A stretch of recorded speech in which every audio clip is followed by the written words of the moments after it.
Fans, it's Monday night. It's 9 o'clock. It should be 10 o'clock and I should be in bed, but we did this thing where we turned the clocks back yesterday. Anyway, welcome to the Cool Down Lap. This is the official podcast of Midwest Motorsports. I'm Greg Btyce, your host, and we're continuing our weekly feature with James Johnson very shortly with the weekly Road Series Roundup. James is the voice of Midwest Motorsports, doing commentating on a lot of our series, and glad to be a partner with him on Friday nights in the Truck Series.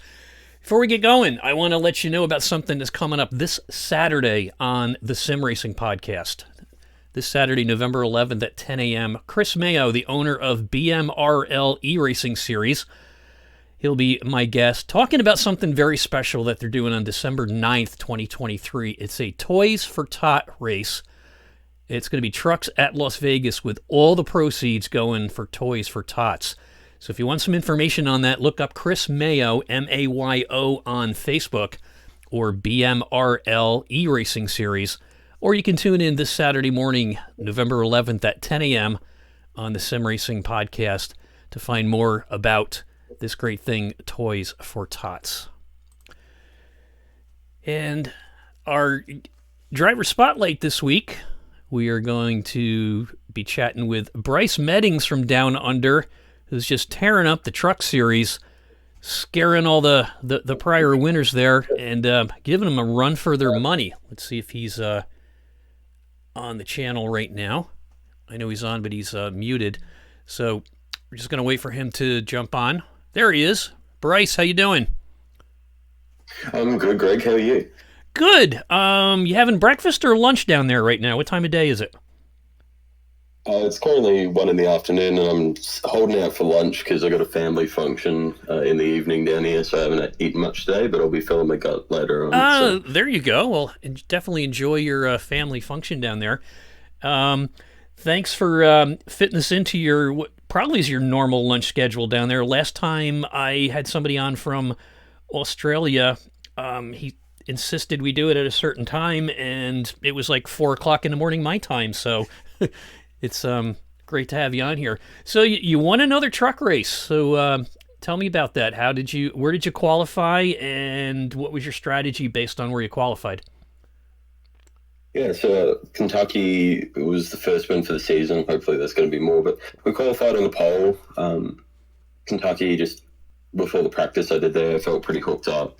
I sat down and I talked with my spotter throughout most of the week, and we discussed what I do for each scenario. So if I didn't qualify on the pole, what was I going to do? If I did, what was I going to do?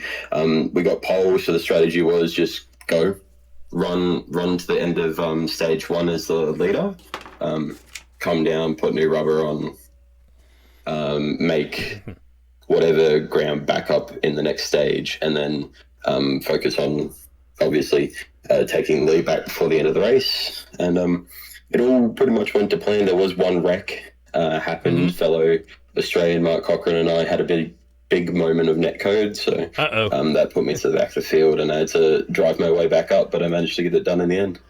I've seen you on the broadcast a couple times when I'm commentating with James, and you seem to have a knack for just all of a sudden, but near the end of the race, we're watching who's up front, and then you appear, and then there you are, and running away with it at the end. So definitely some good strategies there. So when you're in the back and you end up front, and definitely some saving going on, I'm sure. What's more important at Kentucky during that race? Was it saving fuel or tires? For Kentucky, it was managing the tires, but also still going forward. So when I was working my way back up to the top of the field, I had to make sure I didn't destroy the tires, but I also needed to use them. Like, I was committed to using all sets of the tires that night. After the wreck, there wasn't any way around having a spare set at the end. Yep. To get to the front, and you just had to use them, had to push through. There was a few wrecks that helped me get a couple of positions a lot quicker. I got very lucky in one where I just kind of had to keep it pegged up top, and hopefully the car moved for me, and it did. So a lot of that was just using the tires as much as I could pulling the trigger when I needed to. There's still a lot more work to go into being a bit more decisive when making moves, moving around a bit more on the track. I need to improve on, but that's all for the later development through the rest of the season. So. Got it. Did you find Kentucky to be a little tricky, or was it deceiving? Because I know when I raced there, it doesn't look like it's a hard track, but coming out of turn 2 and turn 4, especially turn 2, it's a very late apex. So if you don't hit that apex correct or hit it too early, you're just going to slide up into the wall, and it's very easy to spin out in turn 4 as well. Did you find any situation like that, or what was your toughest part of that track for you? So the toughest part for me was probably actually underdriving the exit of turn 4 for me. The whole night I was just keeping it in. I was putting more tyre wear on my right front by holding it down the track and not letting it ease up. But it was just a bit of a confidence thing. So I had a lot of issues with underdriving the night. 1 and 2, I got nailed pretty quickly.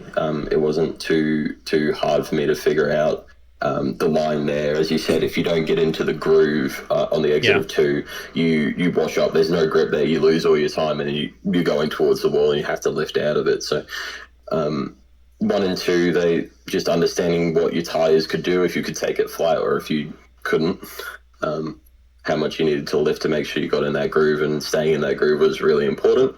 Especially at the end of the race, Michael Simia, he was on my tail for a bit, and if I didn't actually stay in that groove, he probably would have had me a couple of times. Yep. So a few more things to work on, like staying in that groove. I know I touched the apron a little bit in my attempts to stay there, so that opened the door a little bit, but luckily I did hold on. So a lot of it is underdriving at the moment. That's a lot of my tracks is I'm underdriving. Auto Club, I was underdriving. Scott, my crew chief, was confident when we looked at the race on the Monday or Tuesday afterwards that I probably could have finished on the podium that race, if not tried to challenge for the win. So there you go. It was all underdriving, and that's kind of been a bit of a theme. So we're working on it, but yeah, it's not just track specific. It's just general across the board. Yep, I carry some of the same faults at all tracks. Not necessarily maybe underdriving, but whatever I do wrong at track 1, I do wrong at track 2 and 3 and 4. And I don't have a coach or a live spotter to help me with that. So maybe that's get my son to watch me sometimes when he's doing that. So with the turn 2, if you don't hit that right and you're drifting up, how do you combat that if you can't get the lower position to get in turn 1? Let's say there's somebody on your inside and you're on the outside. What's your strategy there to recover and then set yourself up for turn 3 and 4? Oh, it's not a hard and fast. You have to be in the grip. Obviously, you get a lot more grip down low. If you're running isolated, then it's fine. When you're running side by side, if there's a car on your outside, you can't let the car drift up. So that inside line, the grip sort of goes away from it as the wheel tracks normally track up to the wall. So if someone hangs it around your outside and they manage to stay at least on your quarter, you can't fully exploit that. So if you're on the inside, you just kind of have to knuckle it down. The inside line is going to be preferable through 3 and 4, especially in a later stage of a run. That's what I found. And that's what I was doing towards the end of the race, just locking down the inside line, just because it's going to be harder to pass someone on the outside with worn tyres. Especially when you're not in that groove. So exactly. And what about pit entrance? Any issues there? Because I know that's one of the tracks that could be a little trickier to find pit road. We didn't have a green flag stop, so pit entry was pretty standard. Nothing too out of the ordinary. If we had a green flag stop, we may have seen a couple of speeding. I know in practice I was speeding about. I'd probably say about 3 times out of 10 I was speeding onto pit lane. But given we didn't have a green flag stop, we didn't need to worry about it. So kind of lucky there. A lot of my issues in pit lane, which was evidence when I was running at Phoenix in the event just gone by, was I can stall my car quite easily, and I need to kind of fix that one before this weekend at Road America, because all the time you'll gain in the pit lane can be gone in a spin.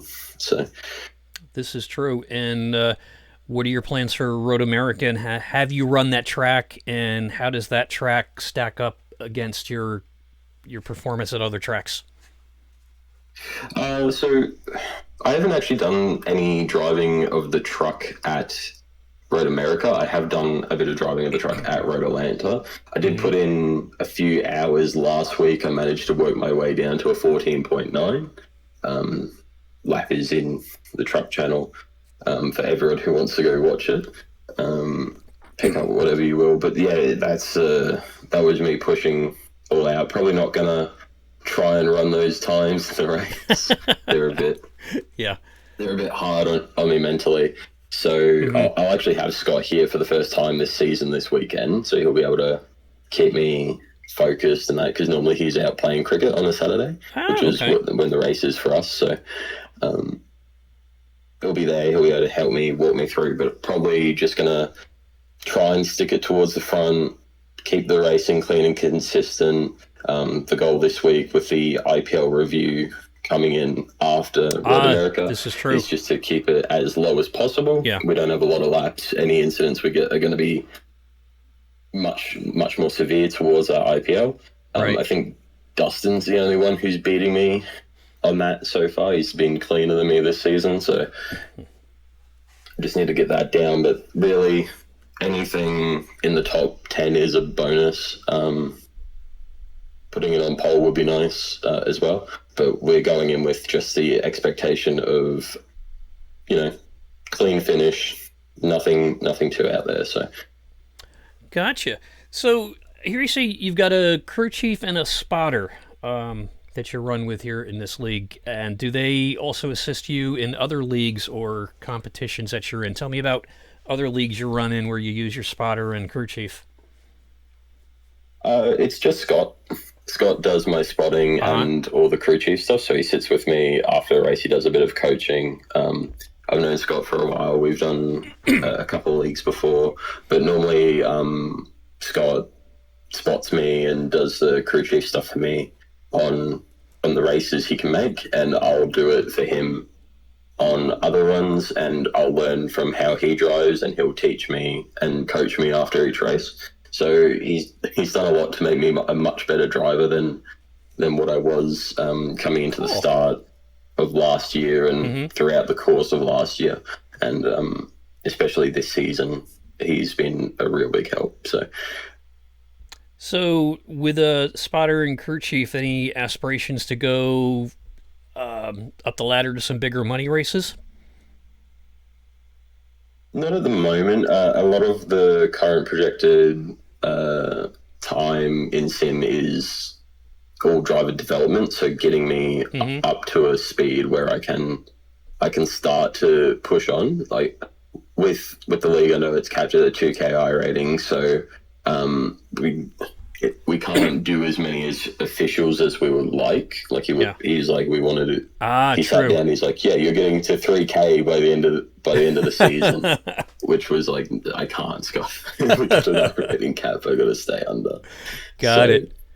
Yeah, that's. We moved away from running the officials and into a lot more of just theory and just how to drive a car and a lot of just practice. Like we got a side drafting practice session booked in it for some point where we're just going to focus on getting comfortable racing near other cars.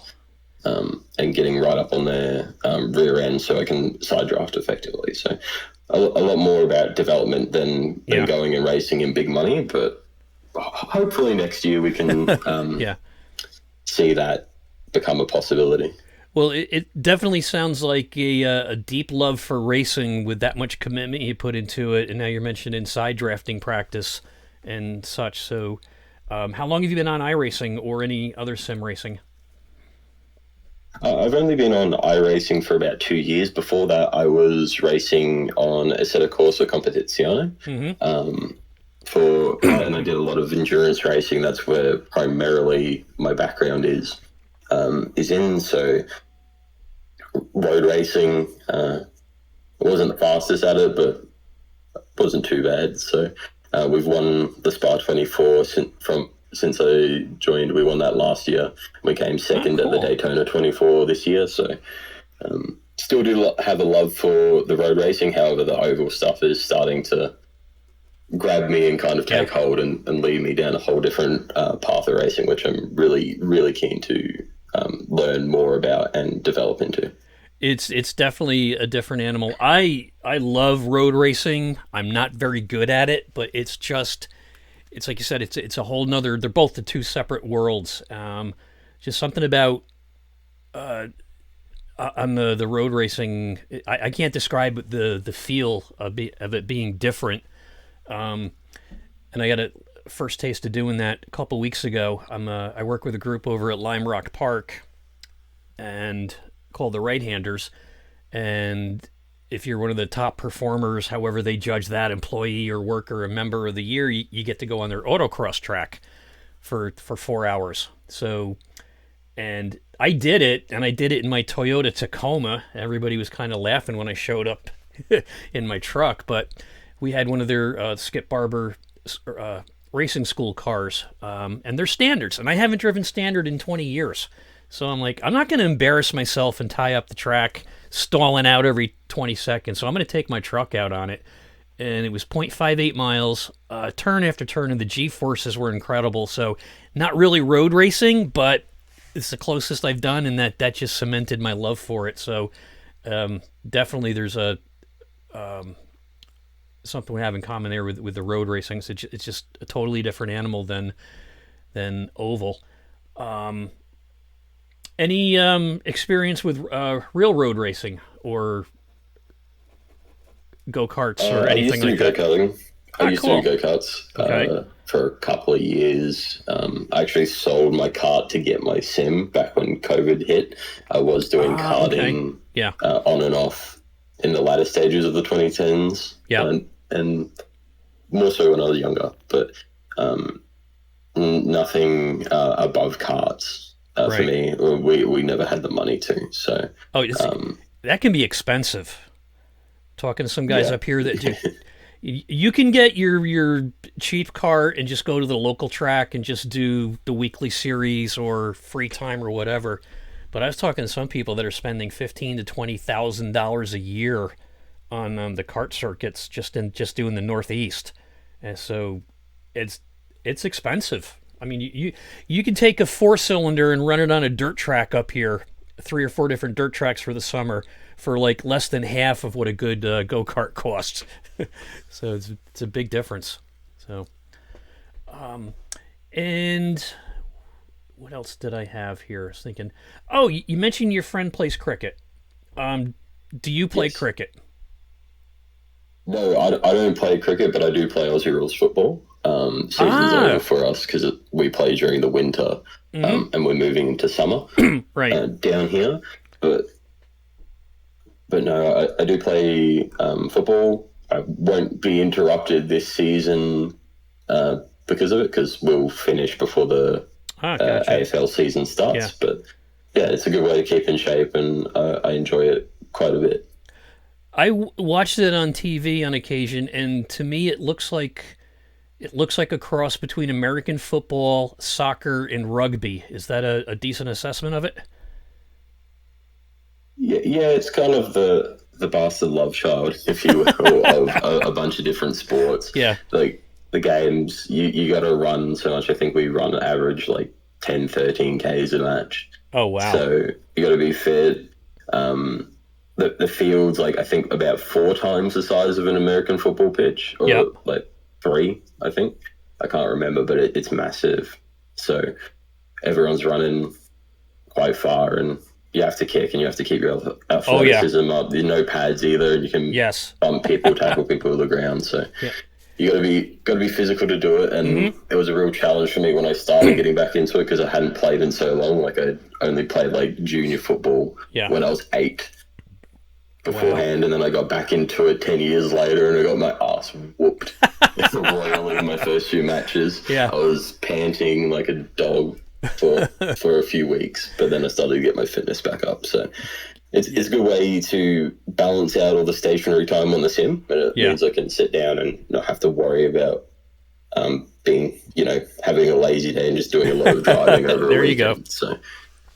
So is the Australian rules football, is that a circular field, or because it looks like that when I see it on TV? It looks like it's a big circle, or is it a big oval?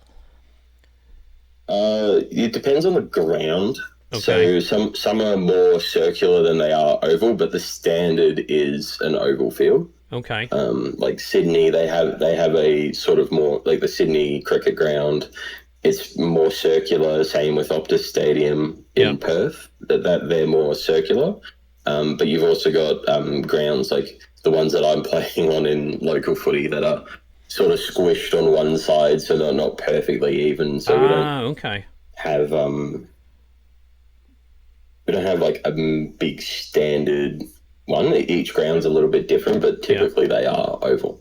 Okay. So or oblong. So it's like American baseball. You go to a different stadium to play, and the field could be a different shape in the outfield and different lengths to the fence and stuff like that.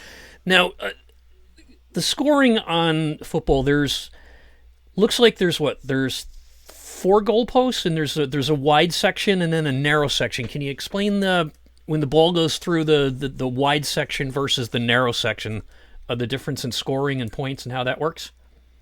Yeah, so the 2 center sticks, so if you kick the ball and it has to be kicked, it has to make contact below your knee, so you can shin the ball in, or you can kick it in on the full, or it can take a bounce, as long as it goes between those 2 big sticks and it hasn't been touched by someone or it doesn't hit the post, then you get scored a goal, which is worth 6 points. Okay. If you hit the post, then it's a point. If it touches someone before going through, that's a touch behind, which gives you, both of those give you 1 point.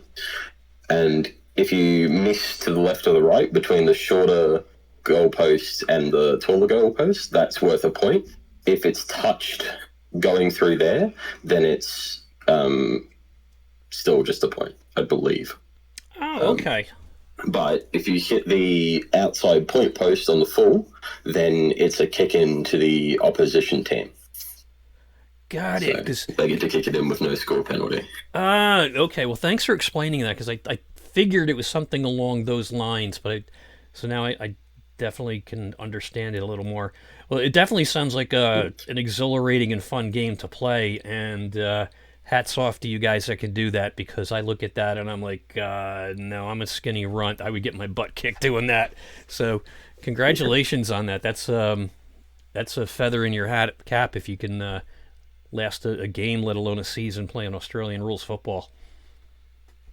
Yeah, it comes with the downsides. Like I got injured last season, got concussed a couple of times. Ooh. But that's all kind of part and parcel with how the game's played at this point. So yeah. Do you laugh at American football players with their helmets and pads and such like that compared to you guys doing it with hardly any protection? No, it's probably smarter, to be fair. Like the safety the helmet and pads give you. That's true. Means that you don't have to worry about getting injured. So if you have a knock to the head, then you're protected, right? Whereas we have a severe risk of concussion. That's true. It's way better, and I don't think it's a lesser sport because it has pads at all. Got it. I actually think it's probably the smarter thing to do. We should probably look at like the soft helmets. Yeah. The only downside to the pads, if people tried to get them pushed into the effort, which I know they tried years ago, which was it restricts your mobility. Yes, it does. that's just something that you can't do with how the game's played. It fundamentally changed how you play. So yeah, that makes sense. They can't have it, but there are the ruckmen in the center of the ground when they go up for the jump ball. They have shin guards in so they don't destroy their shins on each other. Ah, okay. But they're the only players who play with any sort of protection. A couple of players wear the soft helmets. Yep. I don't know if you've seen them in rugby. Yeah. Those kind of like soft padded helmets. Some people have those, but most of the time people just don't do it. Like I play with goggles because I'm blind. I'm pretty much blind without my glasses on. Mm-hmm. So I play with sport goggles on, and the amount of times I've had those like ripped off my head. Oh, I can imagine. In a tackle is obscene, but yeah, it's good fun, and I enjoy every second I'm out on the ground. So yeah, well, they have their own issues with concussions in American football, to the point where they're thinking that the helmets that they have really aren't protecting that much. But then again, with those helmets, it gives you the false sense of security, and the guys used to go at each other head first, but now they've kind of outlawed that because of the concussion issues. But it's definitely still an issue. So, and I definitely agree with, too much pads in your game definitely would change the fundamentals of a game and probably take a lot of the fun out of it, I would think. Yeah, and you're right. The helmets will give you a false sense of security, and a helmet's not a concussion immunity device or what have you. It helps reduce the risk of the concussion, but if you're still throwing your head first into things, then you're still going to wind up with a chance of having a concussion. That goes with all contact sport. Yeah. I don't think there'll ever be a way to fully eliminate the risk of concussion from any contact sport, like even soccer, and that's a non-contact sport. You still have a risk of concussion. So in any sport, you're never going to get rid of the possibility. It's just about safety and mitigation of it. Right. So. Keeping it as few as possible. You know what's going to happen, but we're going to delay when it happens and how many. So when you're running other series, do you still run trucks or do you run cars? And if so, which ones? So I don't do a lot of racing in leagues outside the oval stuff anymore. Mm-hmm. I did used to run in the V8 supercars for a little bit in an amateur series, but that was on a Tuesday night. Kind of clashed with another race that I wanted to do, which was in the Xfinity car. Mm-hmm. So there's a Australian NASCAR league that I run in on Tuesday nights, Friday nights, and soon to be Sunday nights, where it's open setup in the trucks Xfinity and the Cup car. So we get to play around with different setups on the car, see what does what. Yeah. I don't. And that's kind of the only other places I race. So. Yeah, I don't touch the open setups. I can't figure them out. I adjust the camber on the car, and all of a sudden the gas cap pops off, and I'm like, I'm done with this stuff. So I can't figure all that stuff out. So I know it's a science, and some guys love doing it. Well, our guest right now has been Btyce Meddings. He won Truck Series at Kentucky, and he's looking forward to Road America coming up this weekend, which will be Friday night, 10 o'clock, and we will be live on Twitch at twitch.tv/Rivenvale. So, Btyce, thanks for stopping in and telling us a little about your racing history, and definitely thanks for filling me in on how the scoring is done in Australian rules football. It's doesn't pop up on American television that often, but when it does and I'm around, I sit down and watch it because I find it fascinating. So thanks for stopping by. No, that's all good. Thank you for having me. Btyce Meddings from Down Under, where it's 1 o'clock, and lucky them heading into summer as we're heading into winter up here in the north.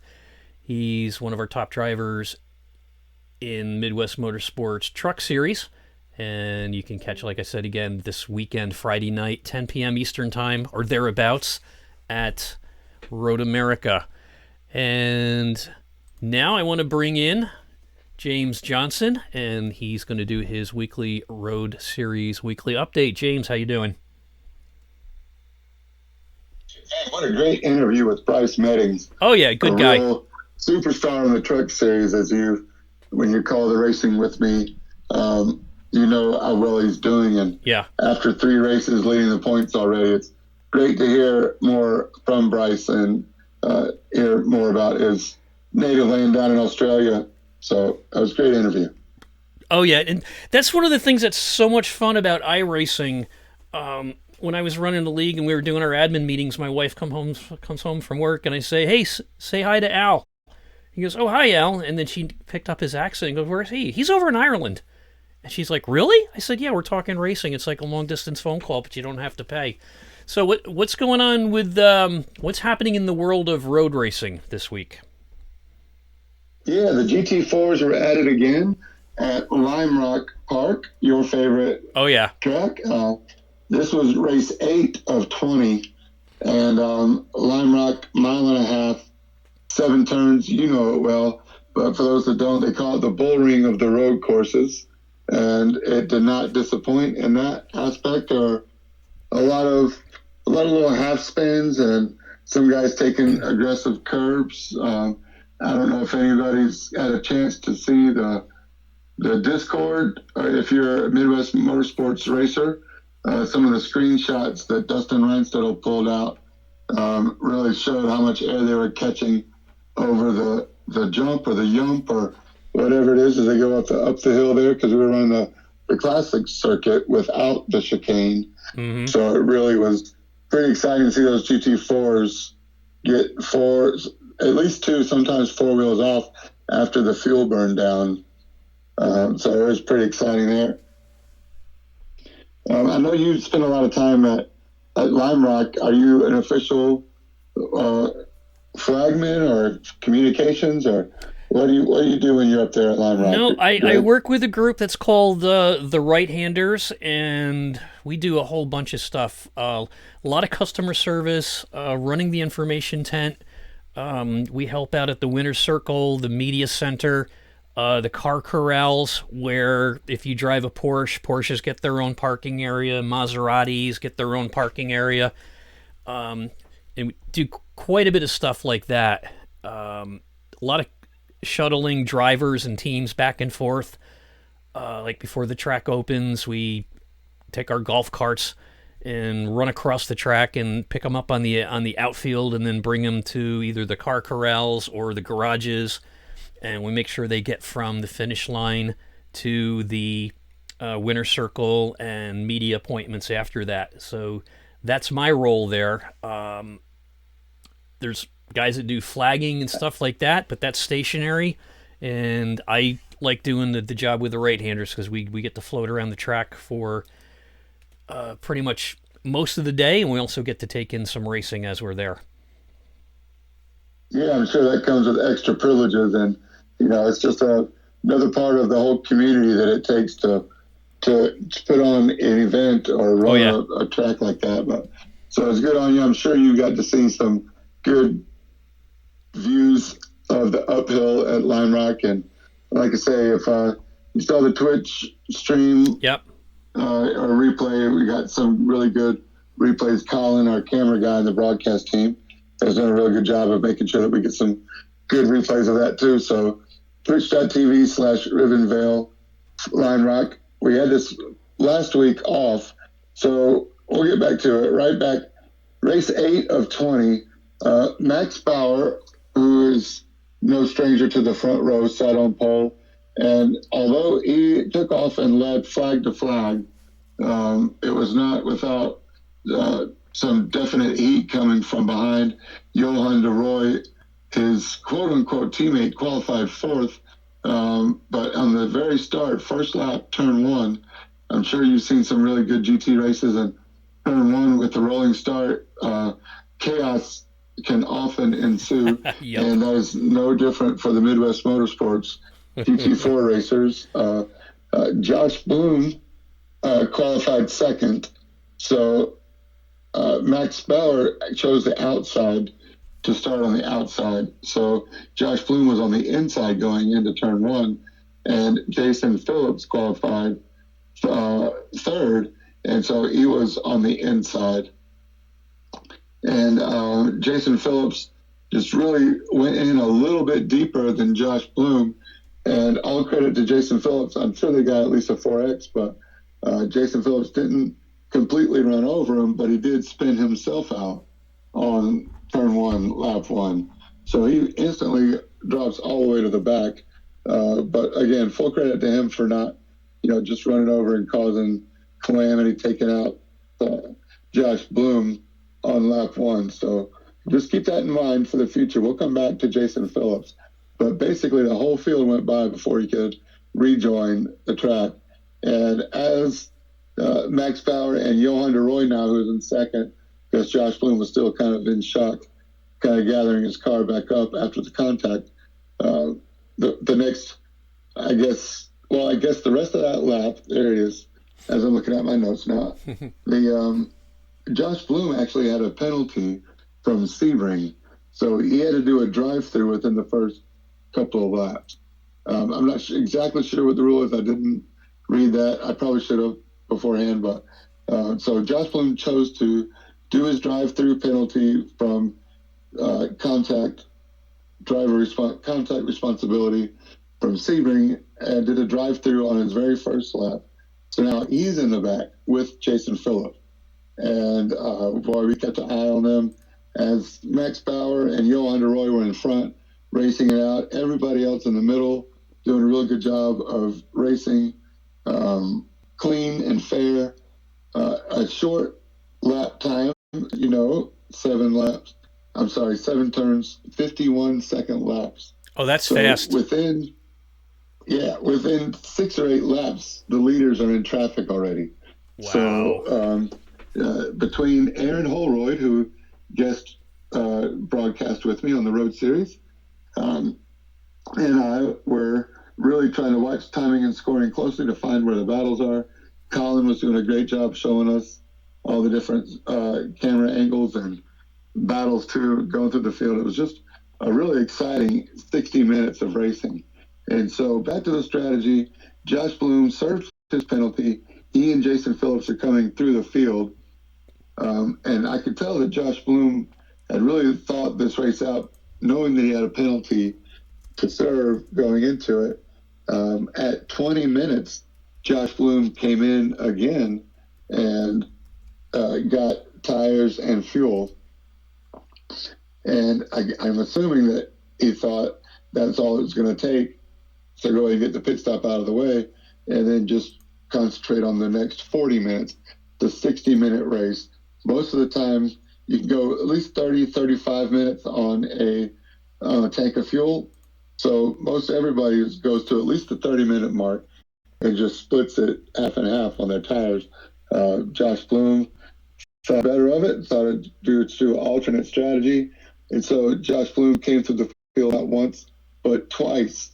So my driver of the day has got to be Josh Bloom after a bad start. No, not to take anything away from Max Bauer's total domination in his Aston Martin.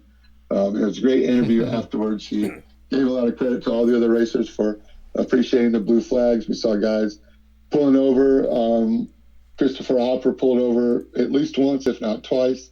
It looks like he hit the brakes hard. Maybe needs to read up a little bit more on what blue flag means. Doesn't mean pull over and stop and adjust your shoes. It's, just let the next guy behind you go at the earliest convenience and try not to lose any spots. But so I felt kind of bad for Christopher Hopper for losing a couple spots for not knowing which one was the leader and which ones he was actually racing. But, it's a learning experience. And Christopher Hopper and I have talked in the chat afterwards, and, he's all good. He's having a great time learning as he goes and enjoying all the sim rig and all the camaraderie that goes on with the Midwest Motorsports. So the GT4 road racing is live and well. We are headed to Road Atlanta this weekend for a sprint. So we're going to have a qualifying for the sprint race. Then we'll have a 20-minute sprint race. The top 10 will invert, and that will set the grid for the 60-minute feature. So twitch.tv/RibbonVale, Tuesday night, 7 p.m. start time. We hope you'll join us. Johan de Roy currently leads the pro points, and then the AM points, Justin Glickner is ahead of the points, only 48 points ahead of Sam Hubbard, who missed the last one. And also there are a couple of drop races too. So 8 of 20. It's a little bit early to talk about points yet, but lots of action and lots of reason for everybody to show up. Almost a 30-car field at Lime Rock, and you're not going to want to miss Road Atlanta. 2.5-mile track, uphill, downhill. Only 1 or 2 real passing zones. I expect to see a lot of off tracks, and hopefully there's an IPL review. Not hopefully there's an IPL review. I think the IPL review is coming up, so hopefully everybody can stay off of the IPL after the last couple of races. Yeah. That pretty much sums everything up for the Midwest Motorsports GT4 League. Excellent. Where was everybody passing at Lime Rock? Because there's not a lot of places to pass there either. Yeah, no, that's a great question. Turn 1 was a huge passing point. Yep. I'll also say that the downhill, the very last turn, I think it's turn 7, there's a couple of times, I think it was Steve Hansel and Josh Bloom. Steve Hansel was in third, and Josh Bloom was still working, coming through the field. He caught back up to Steve Hansel, and they were going at it. I mean, it had to be for the last 5 laps. And I think just right in that last 2 or 3 laps, Bloom tried to carry a little more momentum. Steve must have lifted to keep from running drivers left out of 7, a little bit of contact. Steve spun around and lost 2 spots. It was definitely just incidental contact, no intent there. But turns, you really gather a lot of momentum on the uphill, and then you, depending on how much distance you have, if you can carry a little more speed, the next braking zone really is turn 7 before you go to the downhill. After turn 4, all the way on the other end of the track at the uphill. And the jump. So depending on how much space you have, you might catch them before turn 6, and then you have to lift and you lose all your momentum or your the speed advantage. So you really have to time it just right to get it to where you exit turn 7 without making contact and carrying your speed advantage that you carried from turn 4 on the previous lap. If you know what I'm saying, Greg, you know what I mean? Oh yeah, definitely. Once you get your 4 wheels back on the ground, exactly. That's right. After catching there, you can pretty much go hammer down full throttle all the way back to the start finish line and to turn 1, and going downhill into that last turn, it's full throttle all the way most of the time. So that's a big run right there. It's hard to go too wide through those. It's very hard. Through 5, 6, or 7. It's hard to go too wide without somebody having to lift. Yeah. And if you don't trust the guy next to you, or if you're fighting for a position, you can't expect him to lift. Exactly. And give you room. You're going to run off, and you could risk losing more. So you have to time the exit of 7 based off the distance you get on the speed advantage on turn 4. So it's very, very challenging circuit. It looks simple on the outside, but when you're in a competition like that, especially when the drivers are so close, the cars are so equal. I don't know how iRacing did their balance of performance with all the different manufacturers, but they've got it right. Well, especially nobody had a real advantage. And especially a lot of great racing. Hard racing, especially when you got 30 cars on that course. When we're over there for IMSA, and that backstretch, it was called the No Name backstretch, but they renamed it last year during their Historics weekend on Labor Day to it's now called the Paul Newman backstretch because Paul Newman used to race there. So when I'm there watching racing live, most of the passing is done in turn 1, and then through the S's before they get up to the backstretch. Those are the best places to pass right there. Turns 1, 2, and 3 is what I've seen live, and then maybe coming around that final turn before you go back under the bridge down that steep hill is another place I've seen some passing done there. But tough course, small course, but it's fun. And when you said somebody was doing 51 seconds at Lime Rock on iRacing, that's a really good time. That is really good driving. Yep. The purple lap for the day was Josh Bloom, 51.65, and in an hour, 60-minute race. And Josh Bloom, keep in mind, had a drive-through and a pit stop with fuel and tires. They still turned 68 laps. Wow. And the top 6 cars were on the lead lap. That's pretty good. So what are you expecting out of Road Atlanta tomorrow night? Yes, I truly don't know what to expect. I remember in the F3 race, Johan de Roy won the sprint and the feature. I expect Johan and Max to be up front, but I don't want to discredit the AMs either. Yeah. I had the pleasure of meeting Sam Hubbard at Road Atlanta for the Petit Le Mans, so we got to drinks and a little chit chat. Sure. So I think that now that he's seen it in person, I also expect Shea McNeely to be a contender. He was not present at Lime Rock. Going to use it as one of his drops. So Jason Phillips, I'm sure is going to be fast. He ran a 3-hour practice session today. So it can never count out Justin Thaler, Adrian Fedorowski, and then the AMs, you truly don't know. You got to show up and find out. Twitch.tv/Rivenvale. Find out for yourself. You're going to, I think Aaron's helping me call it tomorrow, and I hope you get to join me Friday for the trucks, Greg. I will. Invited. Yep, I'll definitely be there for trucks. I'm going to have to watch the replay on the road course tomorrow night because at 8 p.m. I've got the podcast for Rolling Thunder Racing Series, which is another league that I do a podcast for. So, yeah, Monday and Tuesday nights are busy nights around here, and then Friday in the booth with you. Saturday morning, I've got the original Joe Sixpack. Not Joe. It was originally Joe Sixpack, but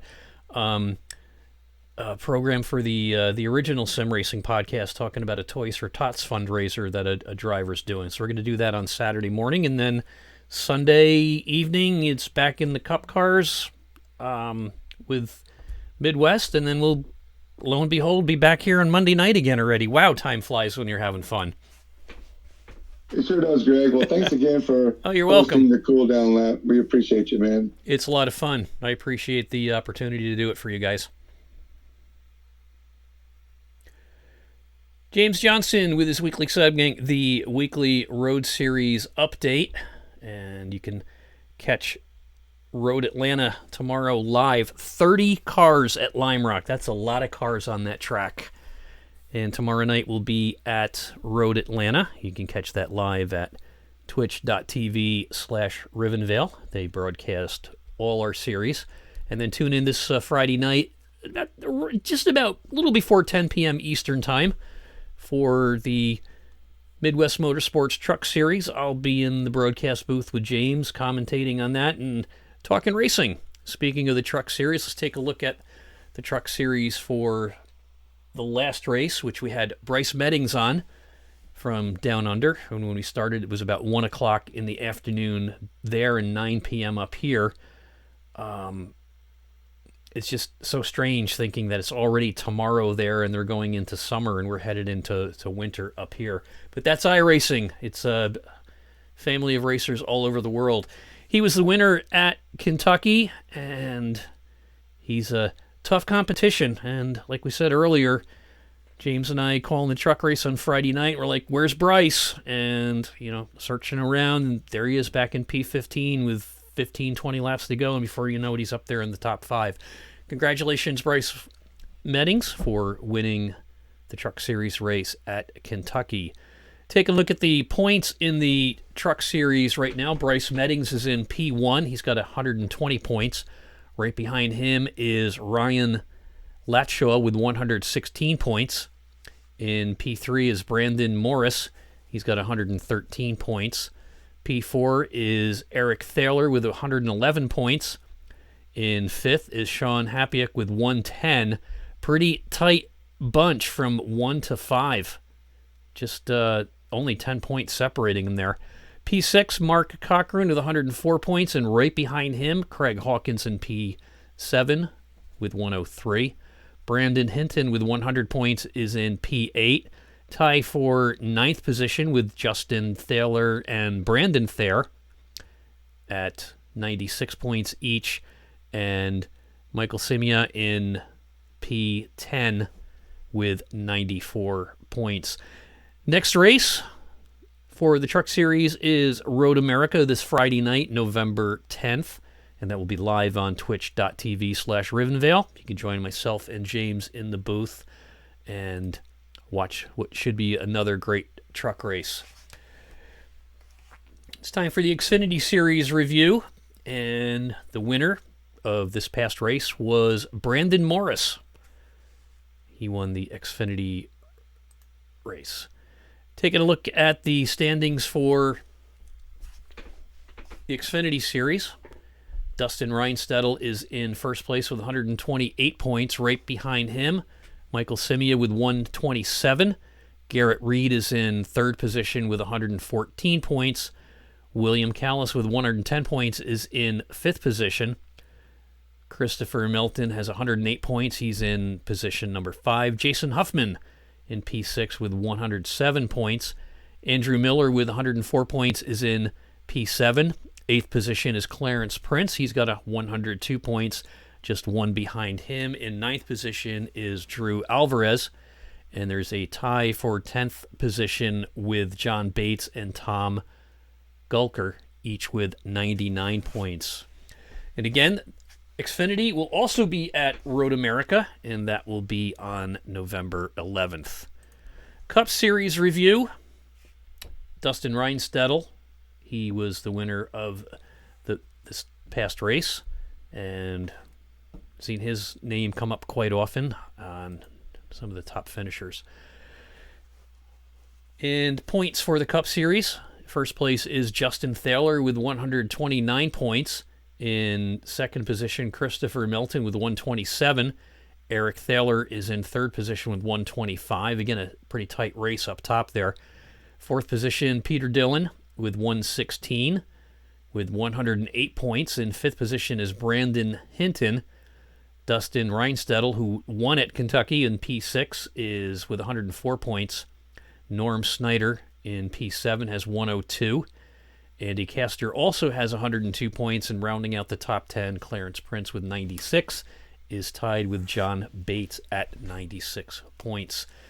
This Saturday, November 11th at 10 a.m., special edition of the Sim Racing Podcast. I'll be having Chris Mayo on from BMRL Racing Series. You want to know what BMRL stands for? It's Bearded Motorsports Racing League. And Chris sports great face of hair there, looking at him and talking with him online this week about a special event he's got coming up on Saturday, December 9th. 7 p.m. is practice time, 8 p.m. Central Green Flag. It's Trucks at Las Vegas. $10 entry fee. All proceeds go to Toys for Tots. And we'll be speaking to someone, I think in about a week or two, from Texas Motorsports League on another Toys for Tots fundraiser they've got coming up, and that gentleman's name is Justin. He's been on before. So Saturday morning, November 11th at 10 a.m., live right here on Twitch, the BMRL E-Racing Series. Chris Mayo, the owner, sponsoring a Toys for Tots race. You can look up BMRL E-Racing Series on Facebook, or Chris Mayo, M-A-Y-O, on Facebook, or find out more information about the Toys for Tots Trucks at Las Vegas, and also that racing league this Saturday morning on the Sim Racing Podcast, November 11th, 10 a.m. This has been the Cool Down Lap. It's the official podcast of Midwest Motorsports. Tomorrow night at 8 p.m., you can tune in right here at twitch.tv/Greg Dryce for the Burn 'Em Down podcast. That's the podcast for the Rolling Thunder Racing Series. And that's every Tuesday night at 8 p.m. They run Gen 4 cars, and it's another well-put-together league, just like Midwest Motorsports. And Midwest Motorsports Podcast, The Cool Down Lap, and the Burn 'Em Down Podcast is a production of the Sim Racing Podcast with your host, myself, Greg Dryce. And you can catch this and all the other podcasts on twitch.tv/Greg Dryce, and then shortly after we get off the air tonight, we go and load it right up to YouTube, and then we download the audio and send it over to Spotify, where you can catch us on Spotify, TuneIn, Anchor, who else? Google, Amazon podcasts, all the major podcasts host platforms, and then early in 2024, rumor has it we'll also be on Sirius XM. Doesn't mean anything, it just sounds cool, because Sirius XM is picking up all the podcasts that used to be on Stitcher. They closed down the Stitcher division and folded it into Sirius XM. So join us Friday night, myself and James Johnson, for the Midwest Motorsports Truck Series, and tune in to twitch.tv/Rivenvale for all the broadcast series on Midwest Motorsports. And thanks for listening. I'm Greg Dryce, your host. Have yourselves a good night. Until then, stay in your lane, and we'll see you on the track. Good night.